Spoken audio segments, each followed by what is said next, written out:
دانش میں خوش آمدید ڈاکٹر ناصر کا سلام۔ آج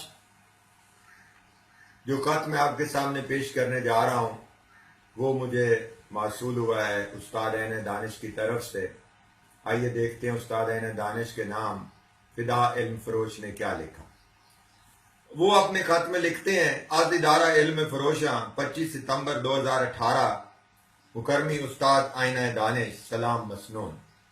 اکثر دراز سے دل متمنی تھا کہ آپ سے حال دل بیان کروں۔ آپ کو معلوم ہے کہ مجھے حال ہی میں محکمہ تعلیم میں ملازمت ملی ہے اور وہ بھی کانٹریکٹ پر۔ میرے ادارے کے سربراہ نے مجھے ملازمت کے اصول و ضوابط سمجھاتے ہوئے فرمایا: دیکھو نوجوان، ہمارے ادارے میں علم فروشی کے بڑے روشن امکانات ہیں۔ پھر انہوں نے میری کم تنخواہ پر اظہار افسوس کرتے ہوئے کہا: میں جانتا ہوں کہ آپ کی تنخواہ بہت کم ہے لیکن آپ کی ضروریات زندگی کے لیے کافی ہوگی۔ آپ نے کون سے بچے پالنے ہیں؟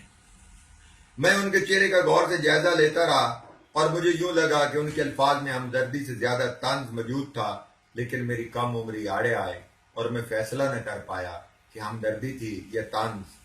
اس سے پہلے کہ میں ان کی کچھ مزید نصیحتوں سے مستفیض ہوتا، وہ اپنی کرسی سے اٹھ کر کھڑے ہوئے، بیگ اٹھایا اور چپڑاسی کو بلا کر کہا: گاڑی میں رکھو۔ استاد محترم پرنسپل تو چلے گئے لیکن میں نے سنجیدگی کے ساتھ لفظ علم فروشی پر غور کرنا شروع کر دیا۔ پھر کیا حال بتاؤں، بلاخر میری ملاقات کچھ علم فروشوں سے ہو ہی گئی۔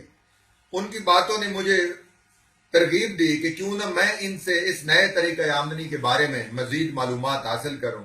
آہستہ آہستہ میں نے یہ معلوم کرنے میں کامیاب ہو گیا کہ میرے تعلیمی ادارے کے کون سے لوگ اس علم فروشی کے دھندے میں مصروف ہیں اور کون سے علم فروش اداروں کے مالک ہیں اور کس کس کے ادارہ علم فروشہ میں سر شام طلبہ رونق افروز ہوتے ہیں۔ استاد محترم، ایک دن میں نے ہمت کر کے تقدیس صاحب سے گزارش کی: سر، سنا ہے آپ کے ادارہ علم فروشہ میں ایک علم فروش کی گنجائش ہے۔ جناب تقدیس صاحب کی آنکھوں میں ایک چمک آئی اور چلی گئی۔ انہوں نے سنجیدگی سے کہا: آپ میرا نمبر لے لیں اور شام کو موبائل پر گفتگو ہوگی۔ شام ڈلتے ہی میں نے بے تابی سے اپنے موبائل کو جیب سے نکالا، جلدی تقدیس صاحب کا نمبر ملایا۔ تفصیل کیا لکھنی، انہوں نے کچھ بنیادی سوالات پوچھنے کے بعد اگلے دن ادارہ علم فروشاں آنے کے لیے خوش آمدید کہا۔ ساری رات تارے گنتے گزری۔ کالج میں پورا دن اس سرشاری میں گزر گیا کہ رب کا شکر ہے آمدنی میں کچھ اضافہ ہوا۔ اس آمدنی سے اپنی اماں کو کینسر کی ادویات مہیا کر سکوں گا اور کچھ رقم بہنوں کی شادی کے لیے جمع کروں گا، کیونکہ میری کل تنخواہ 25,000 روپے ماہانہ مقرر کی گئی ہے۔ اس سے مکان کا کرایہ اور کھانے پینے کے اخراجات نکال کر 10,000 روپے بچ جاتے تھے، جن سے گھر والوں کی کچھ مدد کی جاتی تھی۔ لیکن میں نے کون سے بچے پالنے ہیں، یہ جملہ میرے دماغ پر ہتھوڑے کی طرح الگ تھا۔ میں سوچتا کہ جن کے بچے ہوتے ہیں کیا انہیں ہی زیادہ تنخواہ چاہیے؟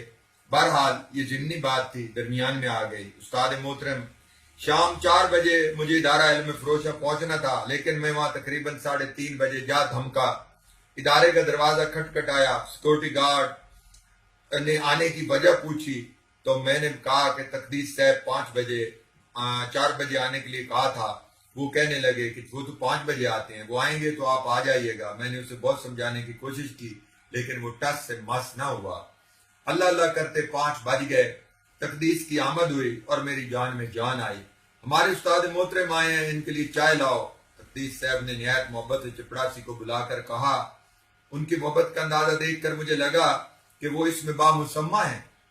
تقدیس صاحب گویا ہوئے: مرزا صاحب، آپ اس پیشے میں قدم رکھ رہے ہیں، اس لیے میں آپ کو کچھ بنیادی اصول سمجھانا چاہتا ہوں۔ ان کی اس بات کے جواب میں ہمتن گوش ہو گیا۔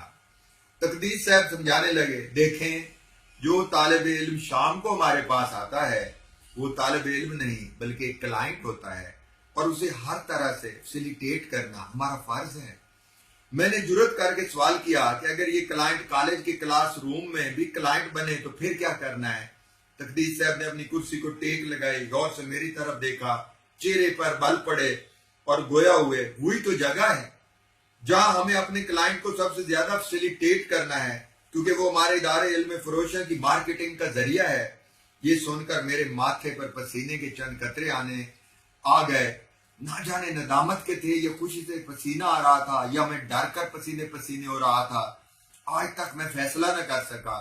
پھر وہ کہنے لگے اگر کبھی امتحانات میں کچھ امیر لڑکوں کو فیل کرنا پڑے تو بے دریغ طریقے سے فیل کرنا ہوگا، خصوصاً سالانہ امتحانات کے قریب سینڈ اپ کے امتحان میں، کیونکہ پھر بچے ہمارے ادارے کا رخ کرتے ہیں۔ استاد مکرم، میں نے یہ سب اور بہت کچھ کرنے کی حامی بھر لی۔ صبح کالج میں میری زندگی آسانی سے گزرنے لگی کیونکہ مجھے وہ زیادہ کام نہیں کرنا پڑتا تھا۔ اس کی بنیادی وجوہات میری کم تنخواہ اور شام ادارہ فروشاں کے لیے اپنی کاوشوں کو منوانا ہے۔ اب تو مجھے اس کام میں اتنی مہارت حاصل ہے کہ میں شام کو تقدیس صاحب کے ادارے کے علاوہ 3 اور ادارہ علم فروشاں کا اہم رکن ہوں۔ میری آمدنی میں میری توقع سے بھی زیادہ اضافہ ہو چکا ہے۔ خیر سے میرے شہر میں 2 پلاٹ، ایک ڈبل سٹوری مکان اور ایک بڑی کار ہے۔ ماہانہ آمدنی اب لاکھوں میں ہے۔ میں سوچ رہا ہوں کہ اب اپنا ادارہ علم فروشاں کھول لوں، لیکن پھر میں سوچتا ہوں کہ یہ درد سر تقدیس صاحب کے ساری ٹھیک ہے۔ استاد مکرم، پہلے میں اماں سے ملنے جارما جاتا تھا، پھر ایستا ایستا ملاقات کا عرصہ بڑھتا چلا گیا۔ تقریباً 6 بعد ماں سے جا ملا تو اس نے میری عمارت پر خوشی کا اظہار تو کیا، لیکن ایسا سوال پوچھ لیا جس کا میرے پاس تو جواب نہیں تھا۔ شاید آپ میرے ضمیر کا بوجھ ہلکا کر سکیں۔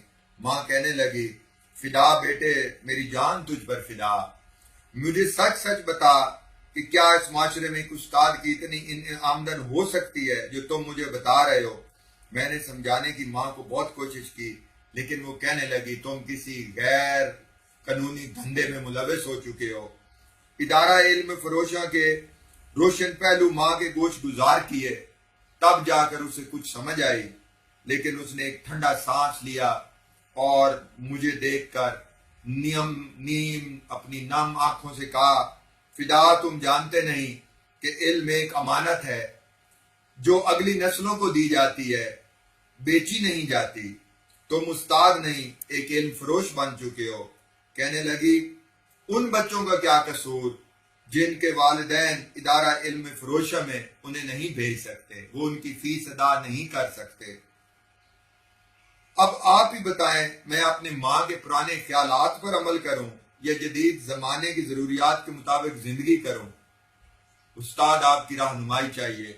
آپ کا نیاز مند، فدا علم فروش۔